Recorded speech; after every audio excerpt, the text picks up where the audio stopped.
Welcome to our channel. While Chase Mobile doesn't have a call waiting feature, you can manage your phone's call settings while using the Chase app. Follow these steps to configure call waiting on your device. Step 1. Open your phone's Settings app to access system-wide call settings. Step 2. On iPhone, navigate to Phone Settings. Or on Android, go to the Phone app and access its settings. Step 3. Look for Call Waiting in the Phone Settings menu, which may be under Calling Accounts or Advanced Settings. Step 4. Toggle Call. Waiting on to be notified of incoming calls while you're already on another call. Step 5. Test the call waiting feature by having someone call you while you're on another call to ensure it's working properly. Step 6. While using Chase Mobile, incoming calls will pause the app temporarily, allowing you to answer without losing your place.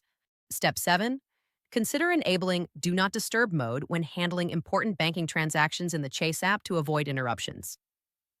Step 8. Resume your Chase Mobile session after completing your call, as the app should maintain your session unless you were inactive for too long. Don't forget to like this video and subscribe to our channel.